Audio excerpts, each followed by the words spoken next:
Hello friends, legal aspect में आप सभी का बहुत बहुत स्वागत है। और आज एक प्रश्न पर हम चर्चा करेंगे।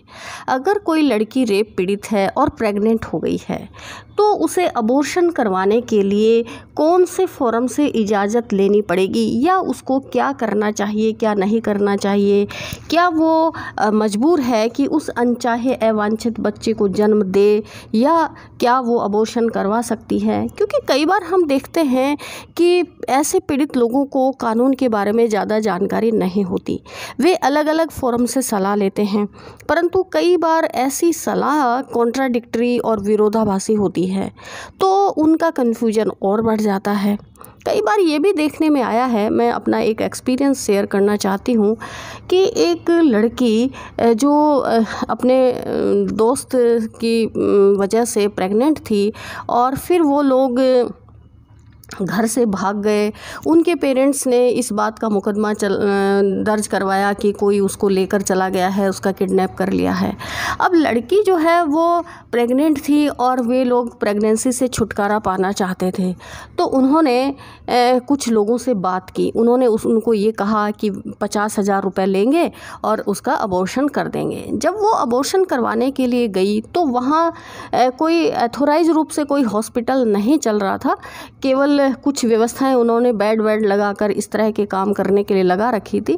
तो जिस दिन उसका अबॉर्शन हो रहा था, वो जो डॉक्टर है, तथाकथित डॉक्टर, वो शराब पीकर आया और उसके एक दो दोस्तों ने उस लड़की का अबॉर्शन करने की कोशिश की, लेकिन वो सफल नहीं हो पाए। उस व्यक्ति के पास, जो अपने आप को डॉक्टर बता रहा था, उसके पास कोई MBBS की डिग्री भी नहीं थी। उन लोगों ने लड़की का अबॉर्शन करने की कोशिश की तो हालत ये हो गई कि लड़की को इतनी ब्लीडिंग हुई कि वो रुक नहीं पा रही थी। उसकी मरणासन जैसी अवस्था हो गई और ऐसा लगा कि वो अब बस मर जाएगी। उसकी बहुत बुरी हालत थी। तो वो पास के किसी एक मेडिकल स्टोर वाला भी था, क्योंकि वो मेडिकल स्टोर वाला ही उस अनऑथराइज हॉस्पिटल के जो दूसरे डॉक्टर्स थे उनके साथ अटैच था। तो उन्होंने उसको सलाह दी कि आप इसको किसी अच्छे हॉस्पिटल में लेकर जाइए। तो आनन फानन में वो लोग उन्होंने किराए की गाड़ी की और फिर उसको हॉस्पिटल लेकर गए। वहाँ जाकर उस लड़की की जान बची, क्योंकि वो बेहोश भी हो गई थी और उसके बहुत बुरी तरह ब्लीडिंग हो रही थी। तो निश्चित रूप से अगर उनको उस वक्त ये सलाह नहीं मिलती कि इस लड़की को किसी ठीक से हॉस्पिटल में लेकर जाया जाए, और वहाँ भी अगर हॉस्पिटल वाले उसको तुरंत भर्ती नहीं करते, तो निश्चित रूप से उस लड़की की जान चली जाती। और जो वो लड़का था जो उसको लेकर गया था, उसकी भी फिर मर्डर का केस दर्ज होता। तो ऐसी कई बार बहुत प्रैक्टिकल समस्याएं हो जाती हैं।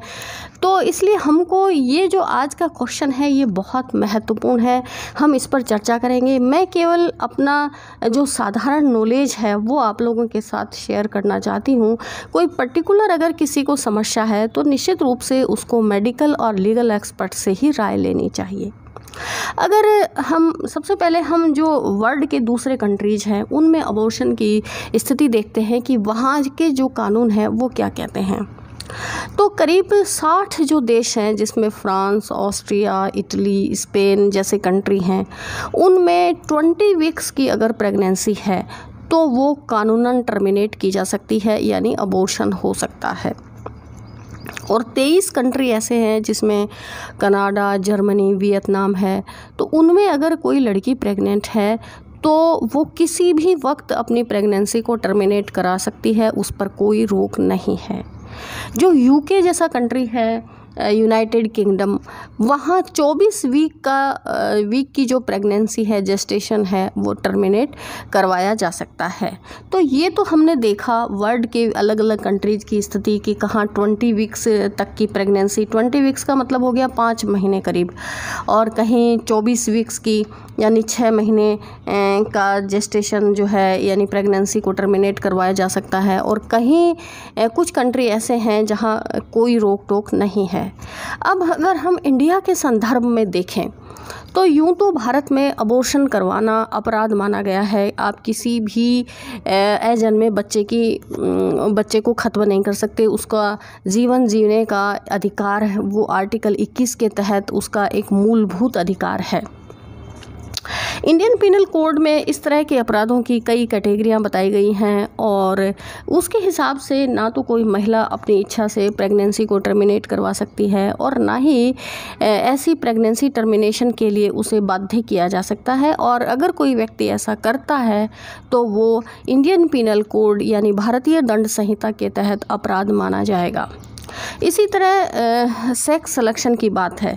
अगर कई बार हमारे यहाँ कन्या भ्रूण हत्या की जो समस्या है वो बहुत ज़्यादा है, यानी लोग सेक्स सिलेक्शन करवाते हैं, वो जन्मे बच्चे का सेक्स पता करवाते हैं कि वो फीमेल है या मेल है, और अगर जब उनको ये पता चल जाता है कि ये पेट में जो बच्चा पल रहा है वो एक लड़की है, तो फिर वो उसका अबॉर्शन करवा देते हैं, प्रेगनेंसी टर्मिनेट करवा देते हैं। तो ये भी कानूनन अपराध है। पीसीपीएनडीटी एक्ट के तहत इसको एक अपराध माना गया है और इसमें सज़ा उपबंधित है। तो मूल रूप से तो हमारे यहाँ अबॉर्शन करवाना जो है वो अपराध माना गया है, परंतु एमटीपी एक्ट 1971 का बना हुआ है और इस एमटीपी एक्ट के तहत कुछ परिस्थितियों में अबॉर्शन की इजाज़त मिलती है। जैसे ये परिस्थितियाँ क्या क्या हो सकती हैं, जैसे यदि किसी महिला का जीवन प्रेगनेंसी की वजह से खतरे में हो और वो सुरक्षित रूप से उसकी डिलीवरी नहीं हो सकती हो, या बच्चे को जन्म देने से उसे मानसिक या शारीरिक क्षति होने की संभावना हो, या बच्चा अबनॉर्मल पैदा होने वाला हो, तो ऐसी स्थिति में अबॉर्शन कानूनन रूप से करवाया जा सकता है। अब अगर जैसे 12 सप्ताह का यानी 3 महीने करीब का जेस्टेशन है यानी भ्रूण है, तो उसकी प्रेगनेंसी के बारे में राय जो है वो एक डॉक्टर से ली जा सकती है और वो महिला के जीवन के खतरे के बारे में या क्षति होने के बारे में राय दे सकता है। इसी तरह 12 से 20 सप्ताह का अगर जेस्टेशन है, भ्रूण है, तो 2 डॉक्टर्स की राय इसमें ली जाती है और ली जानी ज़रूरी है। अब प्रेगनेंसी टर्मिनेशन कहाँ करवाया जा सकता है? कानूनन रूप से प्रेगनेंसी टर्मिनेशन करने के लिए गवर्नमेंट के हॉस्पिटल या गवर्नमेंट से अप्रूव्ड हॉस्पिटल ही मान्य हैं, वहीं प्रेगनेंसी को टर्मिनेट करवाया जा सकता है। अदरवाइज़ अगर और कहीं भी अगर प्रेगनेंसी को टर्मिनेट करवाया जाता है जहां उनको गवर्नमेंट से इजाज़त नहीं मिली हुई है, तो वो बिल्कुल अवैध है, इल्लीगल है। अब हम आते हैं कि रेप पीड़ित जो लड़की है उसके मामले में उसको क्या उपचार, क्या रेमेडियाँ उपलब्ध हैं। यदि कोई लड़की रेप पीड़ित है, प्रेग्नेंट है और बच्चे को जन्म नहीं देना चाहती है, तो ये माना गया है कि इससे उसकी मेंटल और फिजिकल हेल्थ पर बुरा प्रभाव पड़ेगा, उसको इंजरी होने की संभावना है। तो इसलिए ऐसे मामलों में कोर्ट्स इजाज़त देती हैं और इसको मेडिकली और कानूनन रूप से एक लीगल वे माना गया है कि वो अपनी प्रेगनेंसी को टर्मिनेट करवा सकती है। अब ये जो एमटीपी एक्ट है 1971 का, इसमें जो धारा 3 है वो ये कहती है कि अगर कोई रेप पीड़ित लड़की प्रेग्नेंट है तो ये माना जाता है कि वो मानसिक रूप से इसमें इंजरी उसको हो सकती है और ऐसी प्रेगनेंसी को वो कानूनी रूप से टर्मिनेट करवा सकती है, यानी वो अबॉर्शन करवा सकती है। लेकिन प्रश्न ये है कि किन परिस्थितियों में करवा सकती है, इसके लिए कितने दिन का वो फीटस होना चाहिए, कितने समय बाद वो नहीं करवा सकती, ये सवाल जो है ये बड़े इम्पॉर्टेंट हैं। और फिर ये भी इम्पॉर्टेंट है कि इसमें माननीय हाई कोर्ट्स के और माननीय सुप्रीम कोर्ट्स के डिसीजन क्या कहते हैं और वो कहाँ पर एप्लीकेशन पेश कर सकती है। तो ये सारी पॉइंट्स की चर्चा अभी हम करेंगे। तो सबसे पहले तो मैं आपको ये बताना चाहती हूँ कि जिस कोर्ट में उस लड़की का मुकदमा चल रहा है, क्योंकि निश्चित रूप से अगर लड़की के साथ रेप हुआ है तो मुकदमा तो निश्चित रूप से ही उसने दर्ज कराया होगा या उसके घर वालों ने दर्ज करवाया होगा। अगर 18 साल की लड़की है, 18 साल से कम की लड़की है, तो फिर उसका मुकदमा पोक्सो एक्ट के तहत पोक्सो कोर्ट में उसकी ट्रायल होती है, तो वहाँ पर होता है। तो अगर वो लड़की 18 साल से कम है, बच्चे को जन्म नहीं देना चाहती, तो पोक्सो कोर्ट में वो एप्लीकेशन लगा सकती है।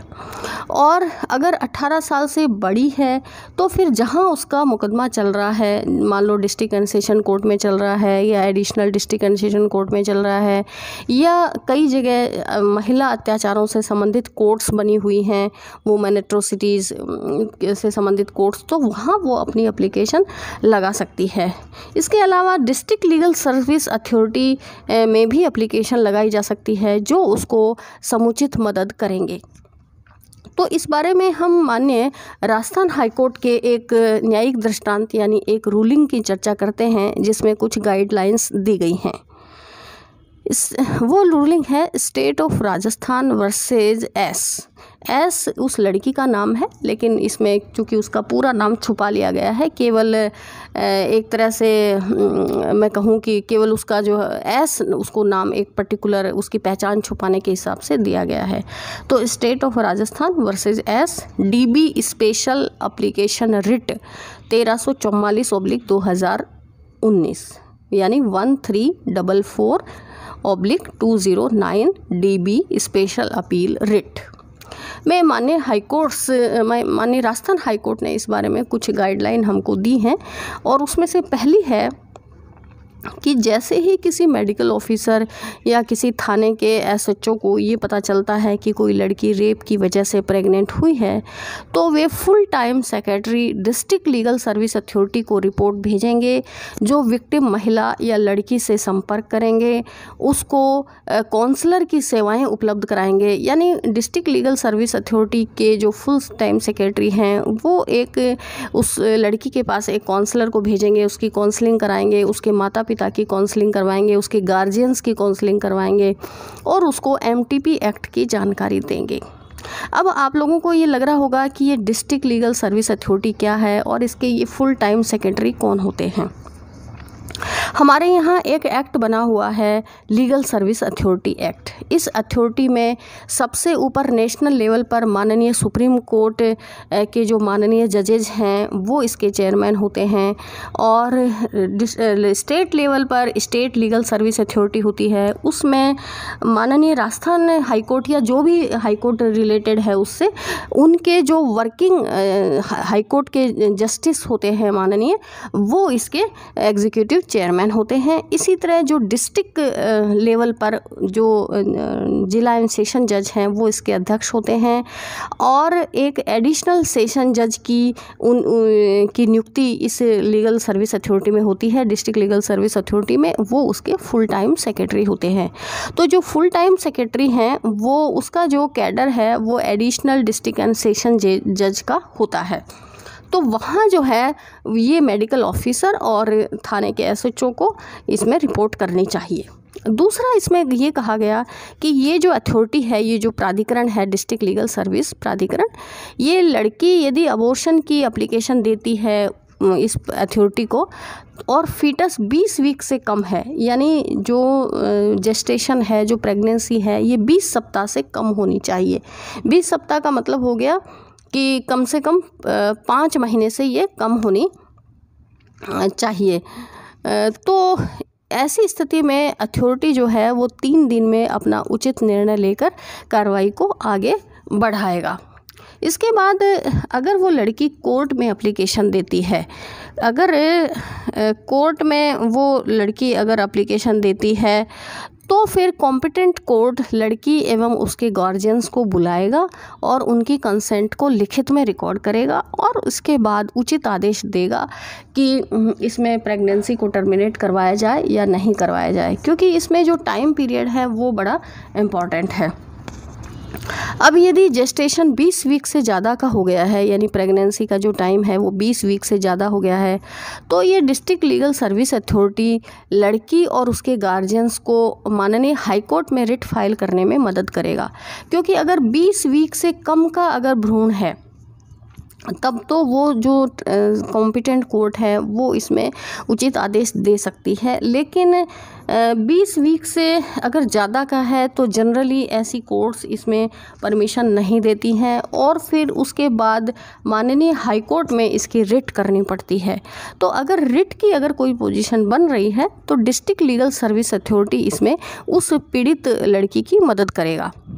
फिर किसी भी स्टेज पर विक्टिम की पहचान उजागर नहीं की जाएगी, यानी चाहे मेडिकल ऑफिसर के लेवल पर हो या थाने के लेवल पर हो या कोर्ट के लेवल पर हो। ये जो सारे फोरम है ये इस बात का ध्यान रखेंगे कि उस रेप पीड़ित विक्टिम की पहचान को उजागर नहीं करना है। और इस बारे में माननीय राजस्थान हाईकोर्ट ने सरकार को भी गाइडलाइन दी हैं कि इस संपूर्ण प्रक्रिया के बारे में वो कुछ गाइडलाइन तय करें, ये इन्होंने कहा है। तो इसमें माननीय हाईकोर्ट ने एक बहुत ही गहरी बात कही है। वो ये कहा है कि बच्चे को जन्म देना या न देना ये बलात्कार पीड़ित उस प्रेग्नेंट महिला का, उस बच्ची का अपना अधिकार है और उसकी चॉइस ही सर्वमान्य रहेगी। उन्होंने ये भी कहा कि महिला की डिग्निटी और आत्मसम्मान का अधिकार आर्टिकल 21 में एक मूलभूत अधिकार है और ये अजन्मे बच्चे के अधिकारों पर प्रिवेल करेगा।